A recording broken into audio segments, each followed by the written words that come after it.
पूरा मुल्क आज बाबा कौम महात्मा गांधी और लाल बहादुर शास्त्री को याद कर रहा है। उत्तर प्रदेश की राजधानी लखनऊ में गवर्नर आनंदीबेन पटेल ने महात्मा गांधी को खिराज अकीदत पेश किया।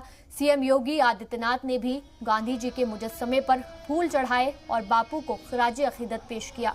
और बीजेपी प्रदेश सत्र स्वतंत्र देव सिंह ने भी खिराज अकीदत पेश किया। इस मौके पर तकरीब का इनेकाद किया गया, जिसमें तलबा को योगी सरकार ने बड़ा तोहफा दिया। प्रोग्राम में गवर्नर आनंदीबेन पटेल भी मौजूद रहीं। तकरीब में सीएम योगी आदित्यनाथ ने खिताब करके बापू को सलाम किया और कहा कि पीएम मोदी की क़यादत में उत्तर प्रदेश के लगातार आगे बढ़ रहा है।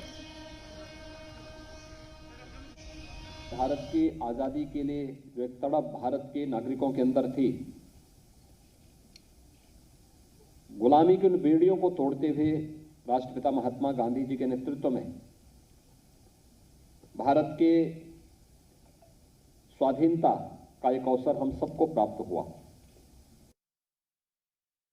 लाल बहादुर शास्त्री जी के नेतृत्व में जब भारत ने 1965 के युद्ध में दुश्मन देश को नाके चने चबाने के लिए मजबूर किया था, तो पूरी दुनिया ने भारत का लोहा माना था।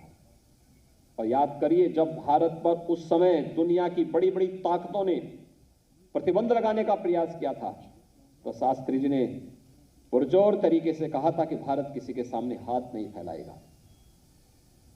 खाद्यान्न के मामले में भारत को आत्मनिर्भर बनाने की दिशा में और जय जवान जय किसान का नारा देकर के पूरे भारत को जिस नई एक ऊर्जा से उत्प्रोत करने का कार्य किया था, वर्तमान में हम लोग इस राशि को 3,900 करोड़ रुपए की स्कॉलरशिप और शुल्क प्रतिपूर्ति अनुसूचित जाति, जनजाति, पिछड़ी जाति, अल्पसंख्यक समुदाय और सामान्य जाति के उन सभी बच्चों को देने का कार्य कर रहे हैं। यह हर तबके के बच्चों के लिए शासन के द्वारा उनको दी जाने वाली सहायता है।